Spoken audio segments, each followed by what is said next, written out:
और कोई कुछ बताएगा?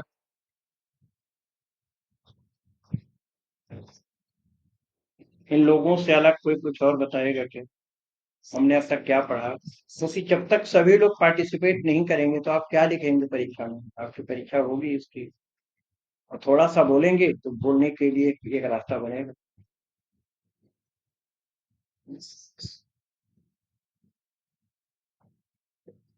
और कोई बताएगा कुछ? नहीं। हम लोग 10 जुड़े हुए हैं अभी तक, और बातें अभी 2 लोगों से ही हो पाई मेरी। और कोई अनम्यूट करिए अपने को।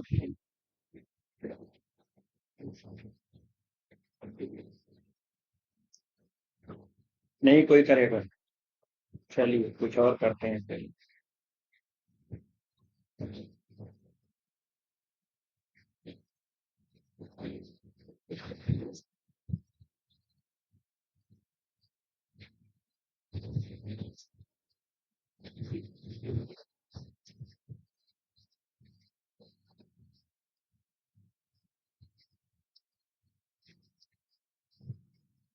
तो अब तक हमने वेदांग साहित्य को पढ़ा।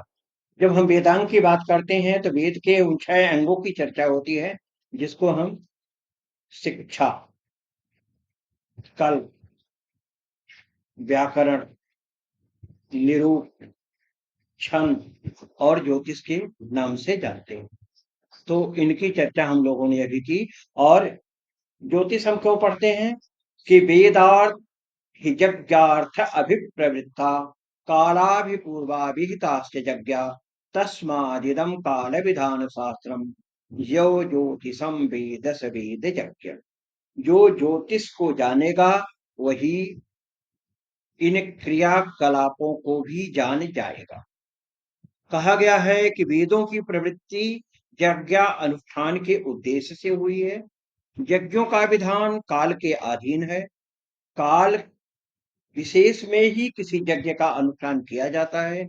इसलिए जो व्यक्ति काल का विधान करने वाले इस ज्योतिष शास्त्र को जानता है वही यज्ञ का ज्ञान रखता है। ज्योतिष शास्त्र के संबंध में आने वाले पाठों में आगे चर्चा की जाएगी, और वेदांगों के अतिरिक्त अन्य साहित्यों का भी आगे हम लोग अध्ययन करेंगे। इसमें वेदों के ऋषियों, छंदों, देवताओं, सूक्तों, अनुवाक आज की चर्चा भी होगी। सठ गुरु शिष्य ने कहा है कि ऋग्वेद की रक्षा के लिए सौनक ने 10 अनुक्रमणिकाओं की रचना की है, जिसको सौन किया 10 ग्रंथा तथा ऋग्वेद गुप्त इस नाम से जाना जाता है। उनके नाम है आर्षानुक्रमणि, छंदोनुक्रमणि, देवतानुक्रमणि आदि आदि। ऐसे ही अथर्ववेद की अनुक्रमणियों में बृहत सर्वानुक्रमणि प्रसिद्ध है।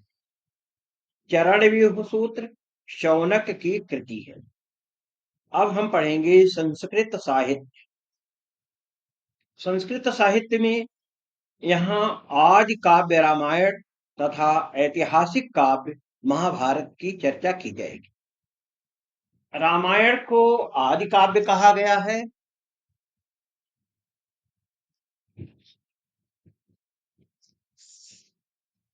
ध्यान से देख बेटा क्या करेंगे।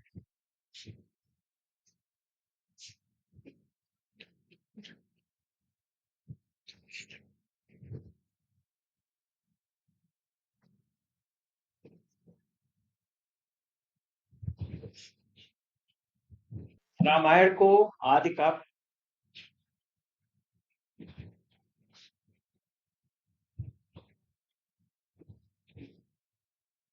वैदिक साहित्य के अवसान काल में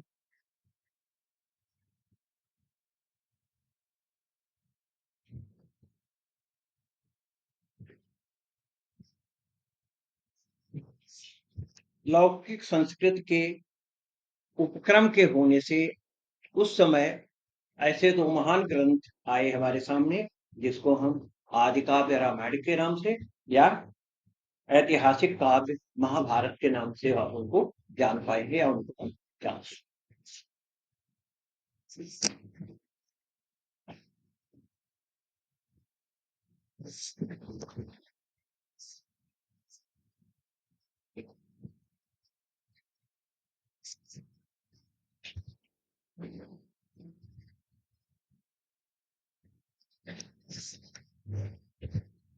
इन दो महान ग्रंथों को, जो महाकवि कालिदास की रचना है जिसको हम आदि काव्य कहते हैं, और जो व्यास की रचना उसको हम महाभारत के नाम से जानते हैं। यहाँ पर रामायण को काव्य कहा गया है और महाभारत को इतिहास कहा जाता है।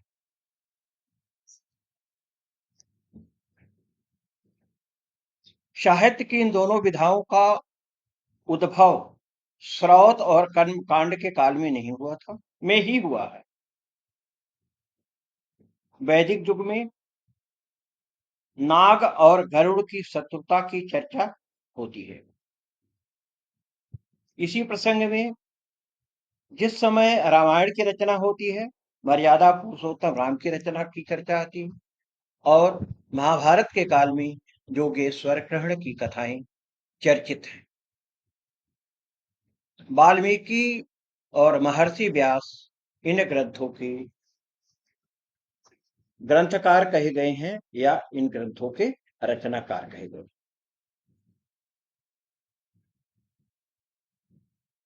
अब यहाँ पर हम लोगों को यह जानना जरूरी है कि महाभारत क्या है। महाभारत क्या था, महाभारत है क्या। महाभारत को यह इतिहास है।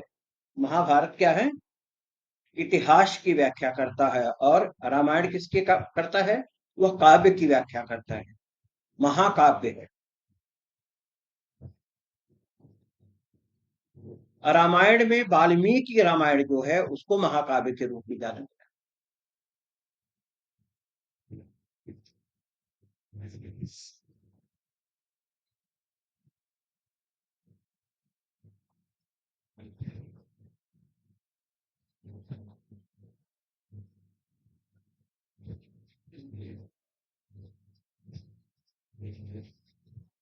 तो संस्कृत के आदि काव्यों में आदि काव्य रामायण और ऐतिहासिक काव्य महाभारत की चर्चा। उसके बाद आते हैं पुराण साहित्य आता है। पुराण साहित्य में इनका भी प्रचार प्रसार वैदिक रूप से ही हुआ है। और अथर्ववेद के अनुसार पुराण का आविर्भाव चक्र जो है ऋग साम शक और यजुष के साथ ही हुआ है। अर्थात जैसे जैसे ऋग्वेद, सामवेद, यजुर्वेद और अथर्ववेद जब आ रहे हैं तो उसके साथ साथ ही इनका भी आविर्भाव होता है। पुराण को वेद कहा गया है। संभवतः वैदिकों ने प्राचीन आख्यानों का संकलन करने के लिए जो पृथक पृथक साहित्य वेद का जन्म हुआ जिसे पुराण कहते हैं। पुराण के द्वारा हम किसी बात को आसानी से समझ सकते हैं और आसान हो वेद को पढ़ना, इसी उद्देश्य से पुराणों को बनाया गया है। असल में इनका संकलन भी उसी समय प्रारंभ हो गया था।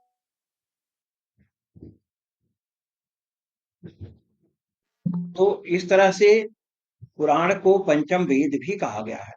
छांदोग्य उपनिषद में इतिहास तथा पुराण पंचम वेद के नाम से जाने जाते हैं। इसमें कहा गया है कि इतिहास पुराणम पंचमम वेदानाम वेद्यम। बृहदारण्यकोपनिषद में कहा जाता है इतिहास पुराण को वेदों के समान परमात्मा के निश्वास के रूप में निर्गत किया गया बताया जाता है। अस्य महतो भूतस्य निश्वसित वेदम ऋग्वेदो यजुर्वेद सामवेदो अथर्वा अंगिरस है इतिहास है पुराण। इस प्रकार वेदों के समकक्ष पुराणों को प्राचीन वाङ्मय के अंतर्गत रखा गया है। इतिहास तथा पुराण को प्राचीन साहित्य के समान स्तर पर रखा गया है। वैदिक साहित्य के अतिरिक्त महाभारत में भी कहा गया है इतिहास पुराणाभ्याम वेदार्थम मुपबहित, अर्थात वेद के अर्थ का पल्लवन इतिहास और पुराण के द्वारा करना चाहिए। पुराण के लक्षण तथा विषय वस्तु के संदर्भ में एक श्लोक चर्चित है। सर्गश्च प्रतिसर्गश्च वंशो वन्वंतराणि च वंशानुचरितम चैवम पुराणम पंचलक्षण। पुराण में 5 विषयों का प्रतिपादन किया गया है जिसको सर्ग, विश्व की सृष्टि की प्रक्रिया, प्रतिसर्ग, प्रलय तथा पुनर्सृष्टि की प्रक्रिया, वंश देवता और ऋषियों के वंशों का वर्णन, मनवंतर, प्रत्येक मनु के काल का वर्णन, काल की प्रमुख घटनाओं का वर्णन, वंशानुचरित, सूर्य और चंद्र वंश के राजाओं के चरित्र का वर्णन। इसके साथ महापुराण, उपपुराण आज को देखते हुए पुराणों की संख्या 18 कही गई है। तो यहाँ मद्वयम भद्वयम चैव व्रत्रयम व चतुष्टयम आनापलिं पुष्कानि पुराणी पुराणानि पृथक पृथक। अर्थात माँ से दो पुराण, माँ शब्द से माँ द्वयम शब्द आया है। जब हम माँ शब्द लेते हैं तो दो पुराण आते हैं, जिसको मत्स्य पुराण और मार्कंडेय पुराण से नाम से जानते हैं। फिर भद्वयम कहते हैं, जिसमें भविष्य पुराण और भागवत पुराण है। ब्रा से तीन पुराण आते हैं, तो जिसको ब्रह्म, ब्रह्मांड और ब्रह्म वैवर्त जानते हैं। ग्वा से चार पुराण आते हैं, जिनको विष्णु, वामन, वाराह और वायु कहते हैं। पुनः आ से अग्नि, ना से नारद, पाति, पा से पद्म और ली से लिंग, गा से गरुण, कु से कूर्म और शक शब्द से स्कंध पुराण। इस तरह से 18 पुराणों की चर्चा हमें मिलती है। और उनको याद करने के लिए बहुत आसान यह सूत्र बताया गया, माँ द्वयम, माँ से दो पुराण, भा द्वयम, भा शब्द से दो पुराणों का नाम आता है चैव, व्रा शब्द से तीन पुराणों का नाम आया, व चतुष्टयम, वा शब्द से चार पुराणों का नाम आता है। आज याद करते हुए हमें 18 पुराणों के नाम कैसे याद करने हैं, उनका वर्णन भी यहाँ पर बताया गया है।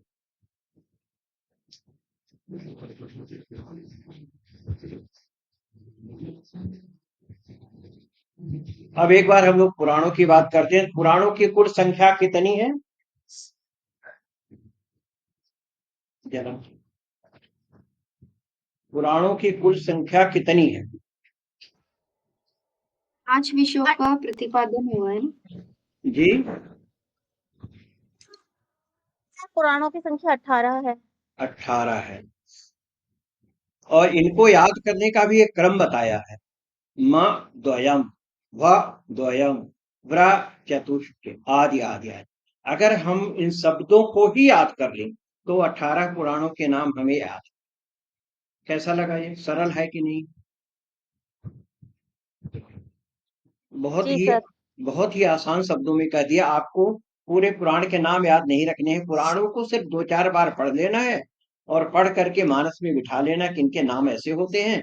और इन शब्दों के याद कर लेना कि माँ से कितने आएंगे, भा शब्द से कितने आएंगे, अश्क शब्द से कितने आएंगे, बी शब्द से कितने आएंगे, आदि आदि। अगर हम इनको जान लेते हैं तो हम पुराणों के बारे में, पुराणों की संख्या के बारे में जान करके 18 के 18 पुराणों को जान पाएंगे। तो अगर हम इस पाठ को करने से इतना भी जान पाए कि हमारी महाकाव्य क्या है,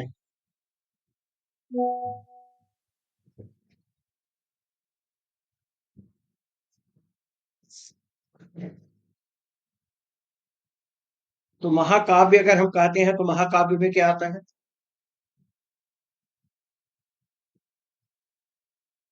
महाकाव्य के अंतर्गत कितने आते हैं? एक बार सभी लोग अनम्यूट करेंगे प्लीज, जितने लोग भी हैं अपना वीडियो सभी खोलिए जरा एक बार। मेरा भाई वीडियो और खोलो। सभी लोग अपना वीडियो एक बार खोल के कम से कम शकल तो दिखाइए, हम लोग किससे किससे बातें कर रहे हैं।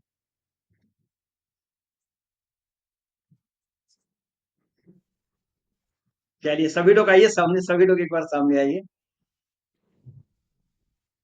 अभी कम लोग आ रहे हैं, मात्र 3 लोग 4 लोग ही सामने आए, 5।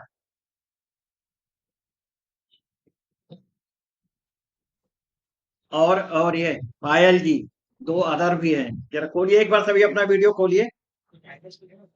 आपके इग्नू को बताना पड़ेगा ना कि आप लोग क्लास ले रहे हो, नहीं तो कैसे जानेंगे वो? आपकी वेटेज होती है वहां से इन क्लासेज की, और वो तभी होगी जब शकल हमारे सामने। ये 2 अदर्स में कोई आर और बी नाम से दो नाम आ रहे हैं हमारे सामने। ये कौन कौन से लोग? एक बार वीडियो खोलिए।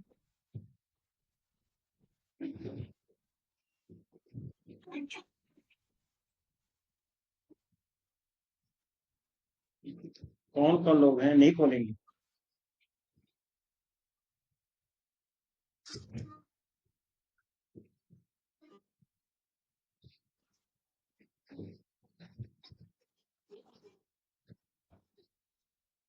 ये दो लोग लगता है जाके सो गए हैं।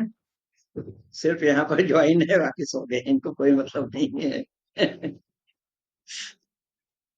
वी एंड ई दो नाम आ रहे हैं हमारे सामने। ये कौन? विक्रम सिंह जोगी। नहीं है? विक्रम सिंह जोगी जी नहीं है क्या?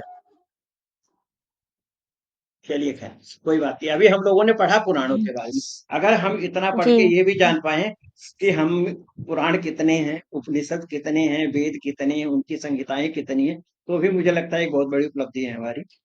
जो आज अगर 2-3 दिन में इतना भी समझ पाते हैं तो एक बहुत बड़ी बात है। आप लोग क्या समझते हैं? जो मैं कह रहा हूँ, क्या आप लोग इससे सहमत हैं? अगर हम सभी लोग ये भी जान पाए, कुछ लोग जानते होंगे, कुछ नहीं जानते होंगे, तो भी एक बड़ी उपलब्धि है। ठीक है। की क्लास अटेंड करने के बाद हम लोग बुक से जब रीड करेंगे तो हमारे लिए बहुत आसान हो जाएगा सर, क्योंकि ये संस्कृत पढ़े काफी समय हो गया और इसमें बुक में भी संस्कृत के काफी शब्द आते तो वो बड़े टिपिकल हो जाते हैं उनको समझना। ठीक है। पर आप आपकी क्लास को आप उन शब्दों से हमको फेमिलियर करा देते, उसके बाद पढ़ना और समझना हमारे लिए आसान हो जाएगा। जब पढ़ और समझ लेंगे तो लिख तो देंगे सर हम लोग। उद्देश्य तो हमारा यही है कि हम उन शब्दों के साथ दोस्ती बना लें।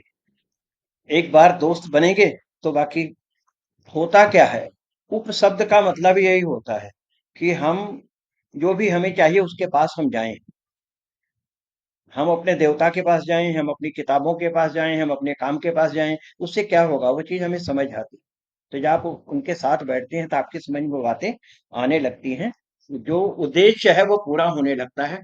सबका अलग अलग समय में पूरा होगा, लेकिन कारण बनने लगते हैं। अब ये जो लोग वीडियो ऑफ करके बैठे हैं, खाने के बाद भी नहीं खोलते हैं, स्विच ऑफ करके सो गए हैं, अब मैं उनसे क्या उम्मीद करूंगा? जो भी कर रहे हैं बढ़िया कर रहे हैं। ठीक है। ठीक है। तो हम लोगों ने अभी पढ़ा उपनिषदों के बारे में। 18 उपनिषद कितने पढ़े हमने? 108। 108 और जिसमें से 10 बहुत ही प्रचलित हैं, जिस प्रमुख पर हैं। कि हाँ, हाँ, शंकराचार्य ने भाष्य लिखा है। इसमें हाँ, आदरणीय शंकराचार्य जी ने भाष्य लिखा है। भाष्य लिखा उनको है। पढ़ना पढ़ाना आसान कर दिया है। वैसे उपनिषदों की संख्या अलग है। और महापुराण की संख्या कितनी हम लोगों को मिली? 18। 18 पुराण हुए। 18 और 18 पुराणों के नाम को याद करने के लिए एक सूत्र बताया। माँ द्वयम, भात द्वयम, वा चतुष्टय, स्कंध है, इस तरह आदि आदि। अगर एक दो बार पढ़ेंगे तो 18 के 18 पुराणों को आपको रखना नहीं पड़ेगा। मुख्य उद्देश्य यही है। तो इस तरह से आपको यह सभी के सभी पुराण याद हो जाएंगे। ठीक है। सर, ये सूत्र जो आपने बताया ये हमें बुक्स में भी मिलेगा क्या, जो हाँ बुक्स हाँ में मिलेंगे? हाँ, बिल्कुल बिल्कुल आपके बुक्स में मिलेगा। ये जो कुछ भी मैं आपको बता रहा हूँ, सब कुछ आपके किताब जी में कहीं ना कहीं अवेलेबल है। और बस यही है, आप कुछ नहीं करते। इन सूत्रों को पेज के साथ में बीच में जैसे बोलता हूँ, ये 16, 17 नंबर, 18 नंबर पे कहीं आएंगे, पेज नंबर नोट कर लीजिए, वहां मिल जाएंगे। और आपके पास अगर है तो एक आप लोग अपना इसका पीडीएफ का प्रिंट आउट कर लीजिए, कुछ ऐसा भी अगर आपका नहीं कुछ होता है तो डाउनलोड कर लीजिए। अगर आप लैपटॉप से जुड़ रहे हैं, उसको डाउनलोड करके आप देख भी सकते हैं। मोबाइल से जुड़ने में तो थोड़ा सा शायद उतना अच्छा नहीं दिखाई देगा। लैपटॉप से जुड़ने पे आपको दिखाई दे जाएगा। क्योंकि स्टडी मटेरियल संभवतः जो सूचनाएं हैं अभी विलंब से आपको मिलेगा, अवेलेबिलिटी नहीं है। और यह ग्रीष्मावकाश भी चल रहा है शायद। तो जब देंगे देंगे। युद्ध आपको लड़ना है तो हथियार तो आपके अपने ही होने चाहिए। कब तक इंतजार कर? ठीक है। और कुछ जानना है? किसी को कुछ पूछना है क्या? जो कुछ हम लोगों ने पढ़ा यहाँ पर कुछ पूछना है क्या?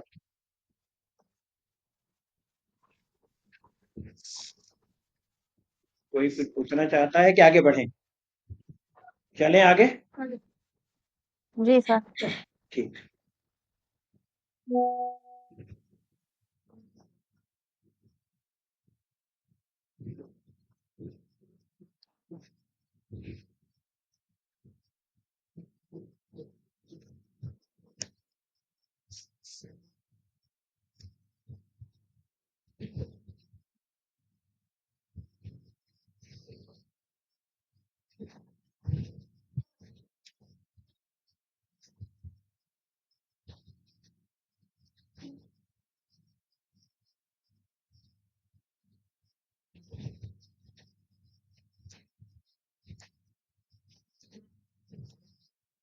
तो अभी हमने महाकाव्य के बारे में जाना।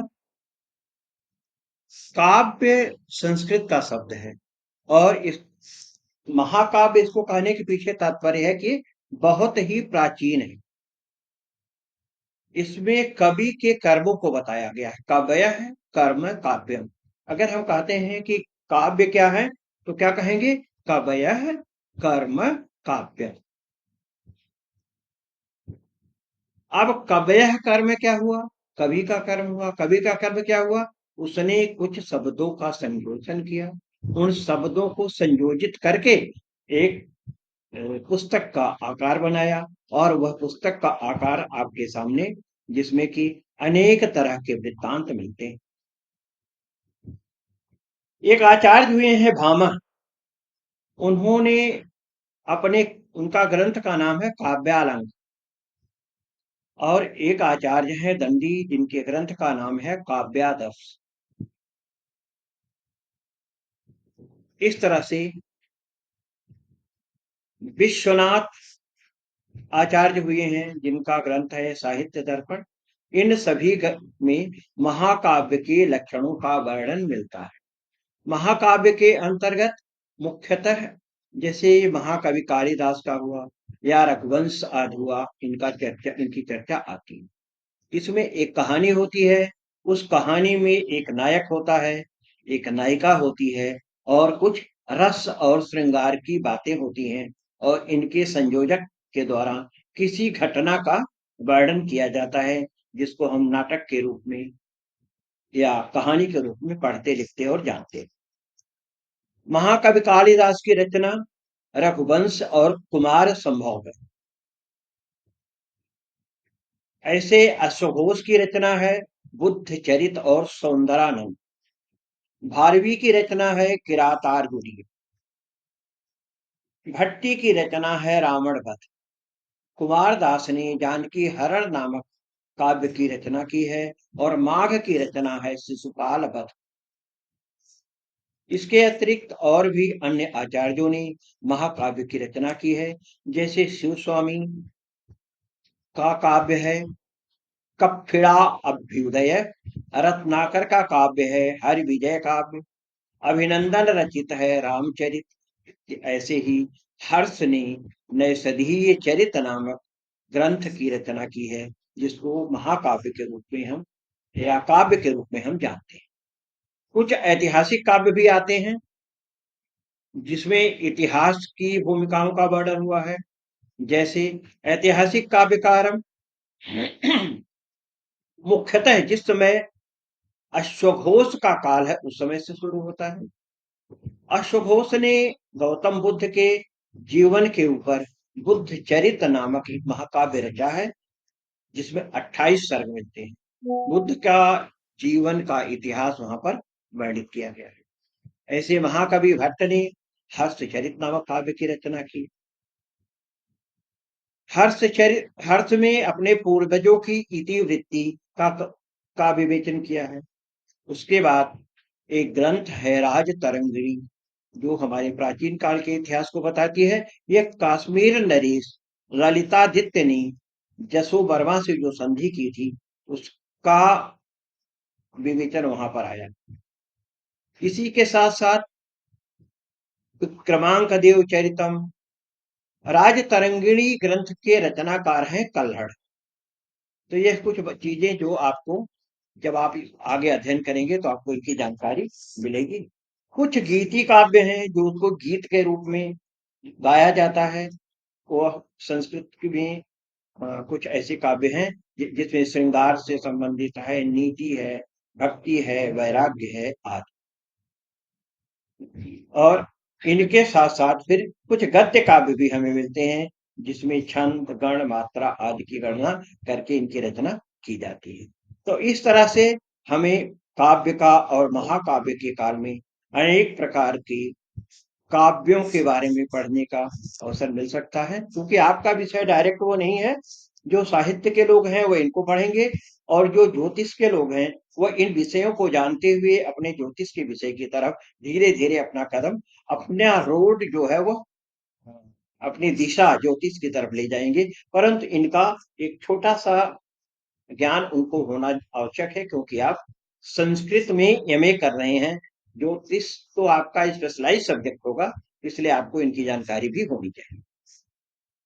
काव्यात्मक गद्य में गद्य पद्यमयम काव्य चंपूरीत्य विधीयते, ऐसा एक वर्णन आता है जो कि साहित्य दर्पण में मिलता है।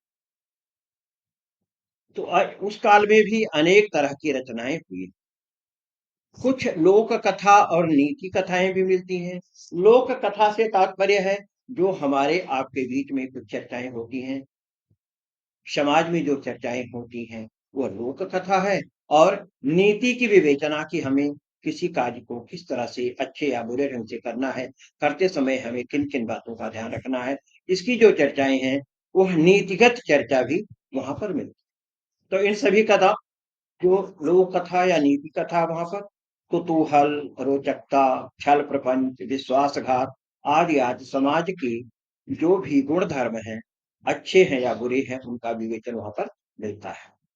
जैसे संस्कृत साहित्य के अनेक ग्रंथ, जिसमें बृहत कथा श्लोक संग्रह, बृहत कथा मंजरी, कथा सरित सागर, बेताल पंचविंशति, सिंहासन द्वात्रिंशिका, सुख सप्तति, पंचतंत्र, हितोपदेश, जातक माला आदि। पंचतंत्र ग्रंथ की कहानियों के बारे में आप लोगों ने अवश्य कभी न कभी आपके सामने इसकी चर्चा आई होगी, और इसमें अनेक तरह की कहानियों का विवेचन आपने सुना होगा, जाना होगा और पढ़ा है। फिर आते हैं रूपक। साहित्य के सभी प्रकारों में रूपक यह नाट्य श्रेष्ठ माना गया है। यह नाटक की एक विधा है रूपक। इसकी रचना को कवित्व की अंतिम सीमा कहा गया है। रूपक के बारे में कहा जाता है नाटकांतम कवित्वम। वामन ने काव्यालंकार सूत्र में कहा है संदर्भेषु दस रूपकम से। कारण यह है कि चित्रपट के समान अनेक विशिष्टताओं से युक्त है। अनेक विशेषताएं होने की वजह से रूपक में कुछ गद्य भी है, पद्य भी है, अर्थात दोनों का मिला हुआ रूप मिलता है। इसको श्रव्य की अपेक्षा दृश्य देखने पर ज्यादा प्रभावी होता है। मतलब किसी बात को हम सुनते हैं और किसी बात को हम देखते हैं, या किसी घटना को हम देखते और सुनते हैं, तीनों के समझने में एक अंतर आता है। काव्य को संस्कृत काव्य शास्त्रियों ने दृश्य और श्रव्य के रूप में दो वर्गों में रखा है। दृश्य काव्य के भी दो भेद होते हैं, रूपक और उपरूपक।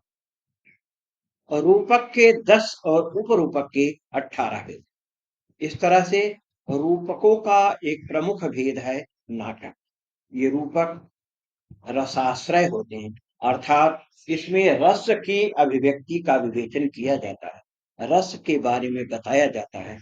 इस तरह से यह भाव पर आश्रित ही नहीं रहते, रस पर भी आश्रित होते हैं। और उसके द्वारा ही जब हम लोग नाटक देखते हैं या कोई मूवी या पिक्चर देखते हैं, तो इनकी घटनाओं का वहां पर एक तरह से हमें आनंद आता है, क्योंकि ये रस युक्त होते हैं, रस के साथ दिखाई देते हैं। रसों की वजह से उनकी अभिवृद्धि बढ़ती है।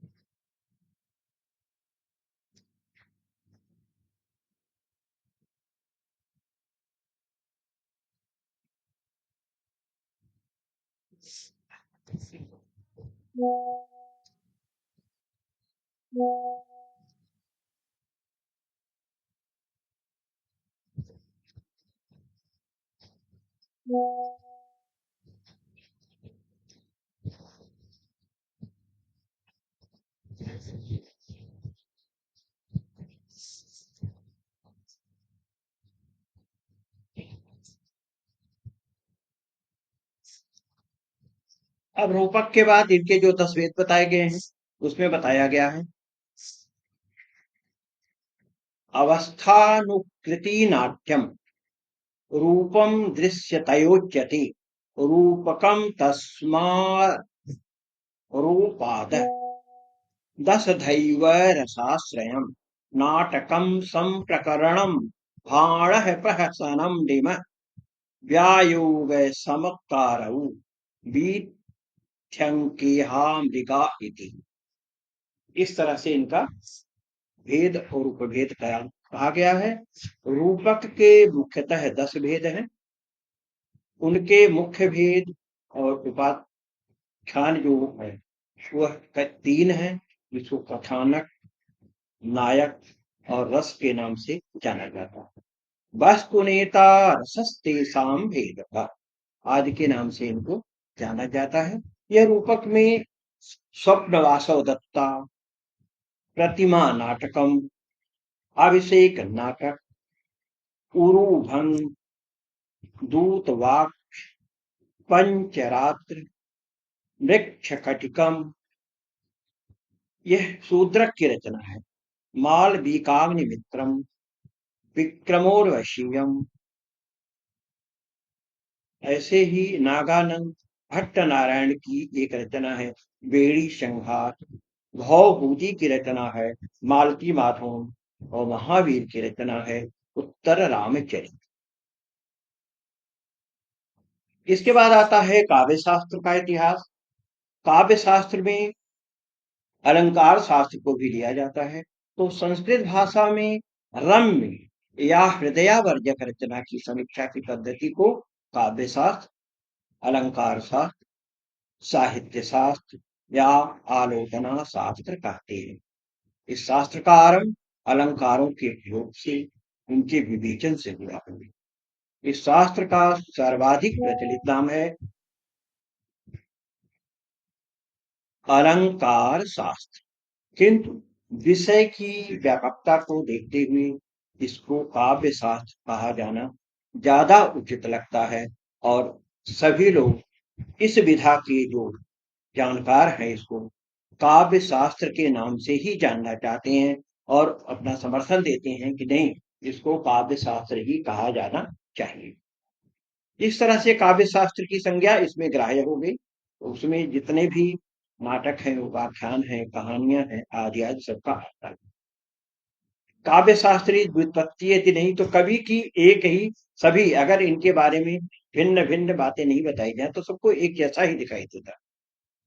इनके कुछ ग्रंथ हैं जिनका नाम मैं आपके सामने लिया होगा, जैसे भरत मुनि का नाट्य शास्त्र है, अग्नि पुराण है, भामह रचित काव्यालंकार है, दंडी की, महाकवि दंडी की रचना है काव्यादर्श, उद्भट की रचना है अलंकार सार संग्रह, गामचरित, काव्यालंकार सूत्र और अन्य आचार्यों के भी अनेक अनेक ग्रंथ, जिनमें प्रमुख आचार्य हैं रुद्रट, आनंदवर्धन, धन प्रजय, चंद्रशेखर, सागर नंदी, हेमचंद, विद्याधर, विश्वेश्वर पांडे आदि अनेक नाम है, जिसको कि आप अपना जब ग्रंथ का अपने सिलेबस का आप अध्ययन करेंगे तो आप जान पाएंगे।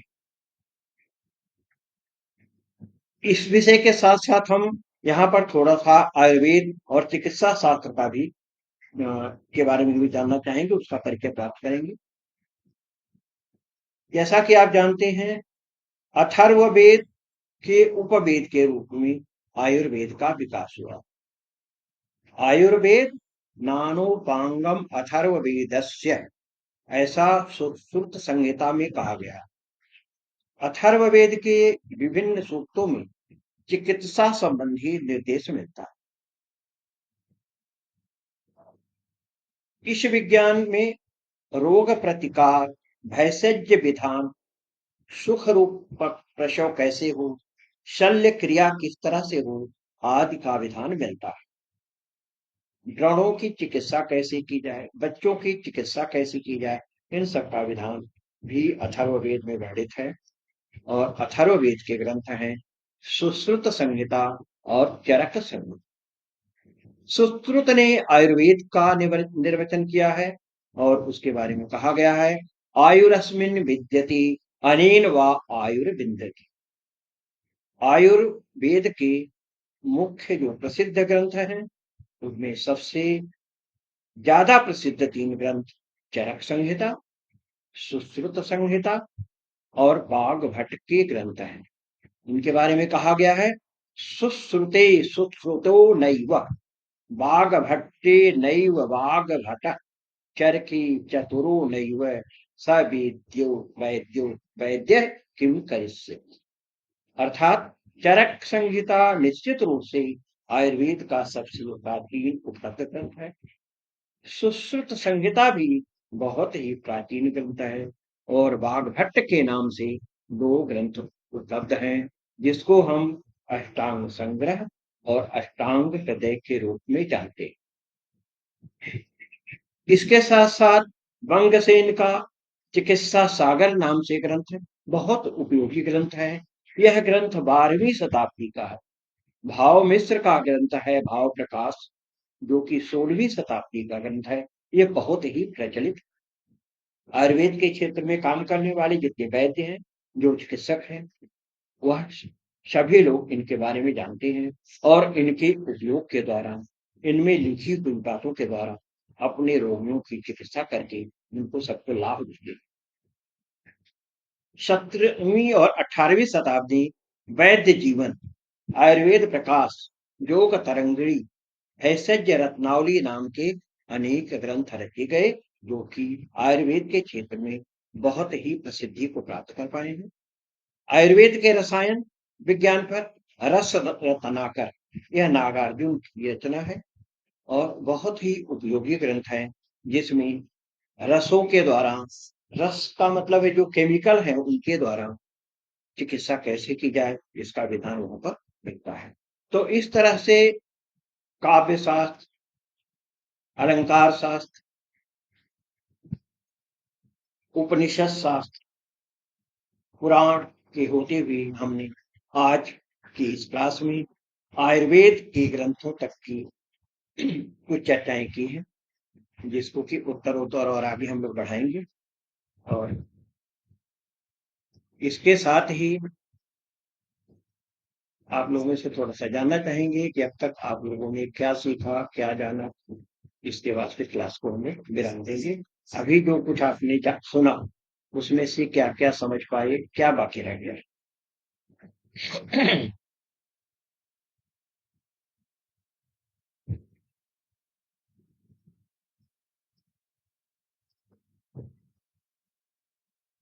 क्या क्या आप लोग समझ पाए हैं, क्या समझ आ रहा है, क्या समझ नहीं आ रहा है?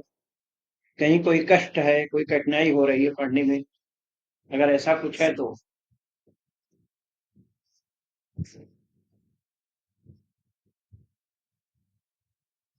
जो कुछ आपने अब तक सुना, उसमें आपको कठिनाई कहीं लगी क्या? कुछ ऐसा है कि जो समझने में दिक्कत हो रही है?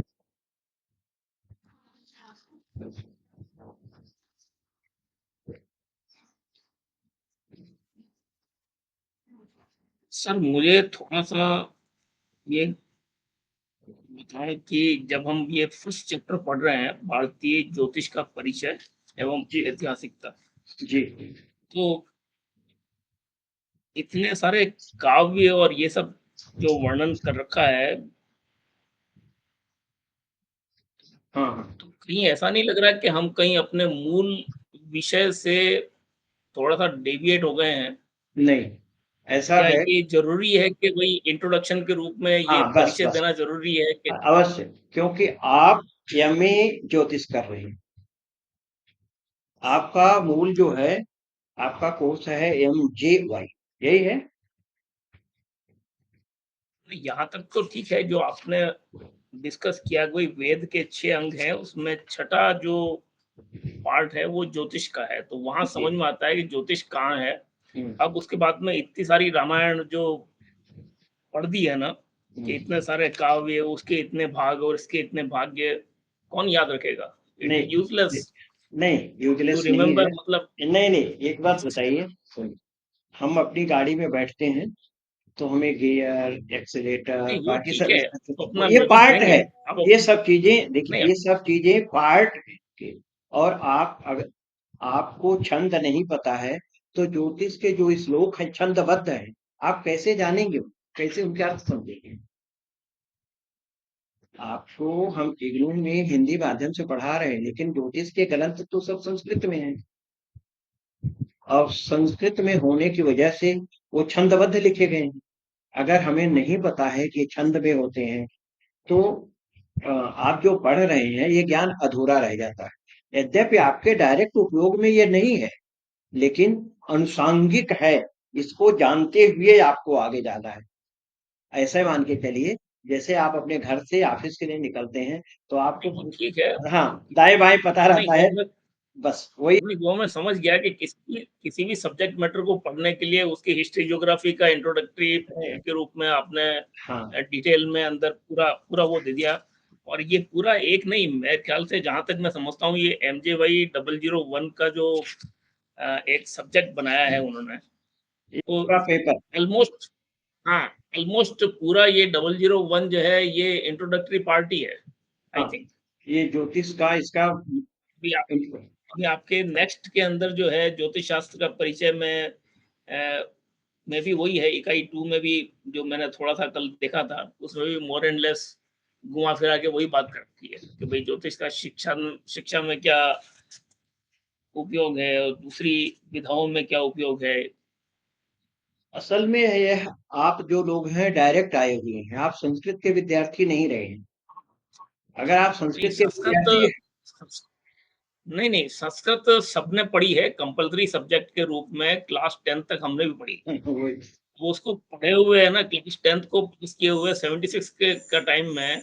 बिल्कुल ठीक है, आप हाँ, बिल्कुल ऐसा तो जब हम कोई लोग, हाँ बताया। जब हम 76 में पढ़ रहे होते हैं, उस समय हमारे पास 9वीं या 10वीं में एक किताब होती थी, और उस किताब की परीक्षा को पास करना होता था, और जो भी कुछ हाँ, लिखना था 80-85 नंबर बड़े आराम से आ जाते थे उसमें। उस ये टाइम बोर्ड की परीक्षा में केवल जो है पासिंग मार्क्स लाना जरूरी होता था, लेकिन हमारे डिस्टिंक्शन मार्क्स आए।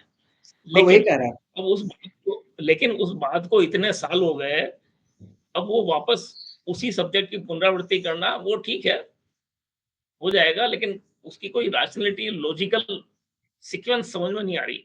लॉजिकल तो सीक्वेंस यही जिस है कि पर्पस, आपका ये जो कोर्स है मास्टर ऑफ आर्ट इन ज्योतिष, तो आपको इन सभी से अगर होके नहीं जाते हैं, तो आपकी यात्रा अधूरी रह जाएगी। उस उद्देश्य से इस कोर्स में इन सबको कि आपको परिचय देते हुए ले जाना है। 10वीं में जब हम पढ़ते हैं, तो हम तो 4 कहानियां और 4 रूप याद करके पास हो जाते हैं, इतना ही था। यहाँ पर क्या है, रामायण क्या है, उपनिषद क्या है। अगर दूसरे आप लोग जिस उम्र में इसको पढ़ने आए हैं, आपके मन में रुचि आएगी, क्यों ना हम उपनिषद को पढ़ें, क्यों ना हम रामायण को पढ़ें, तो इसलिए उनका एक परिचय दे रहे हैं। ज्योतिष को पढ़ते पढ़ते बहुत सारे लोग, सभी लोग ज्योतिषी नहीं बनना चाहेंगे, कुछ लोग चाहेंगे मैं अध्यात्म की तरफ जाऊं, ईश्वर की प्राप्ति में, तो उनके अगर हम उनके बारे में एक इंट्रोडक्शन नहीं देते हैं, तो उनकी यात्रा अधूरी रह जाएगी। इसके लिए आवश्यक है कि आप इनका परिचय प्राप्त करते हुए एक एक कदम आगे जाएंगे, और जितना मिलता है तो उससे एक मन में भरता भी है। और बाद में कभी जब आप लोगों के बीच बैठेंगे और आप बताएंगे 108 उपकरण ये उपनिषद हैं, 18 पुराण हैं, उनके नाम भी बताएंगे, तो लोग बड़े आश्चर्य से देखते हैं, ये कौन से लोग से आए हुए लोग हैं, ये इसी लोग के हैं या किसी और लोग के। तो कुछ ऐसी कौतूहल भी थोड़ा होता है, ज्ञान भी होता है। दूसरे हमारी भारतीय ज्ञान परंपरा की जानकारी हमें नहीं होगी तो दूसरे लोग क्या करें। बाहर के लोग इसको बहुत ज्यादा अध्ययन करते हैं, हमारा अध्ययन उनके मुकाबले शायद कहीं न कहीं, उनकी अपेक्षा तो कुछ ना कुछ रिकॉर्डिंग आता। तो इसलिए ये जानना जरूरत था, और इसी विषय को लेकर के तो हम लोग अब इस विषय को यहीं पर विराम देते हैं, और कल हम लोग फिर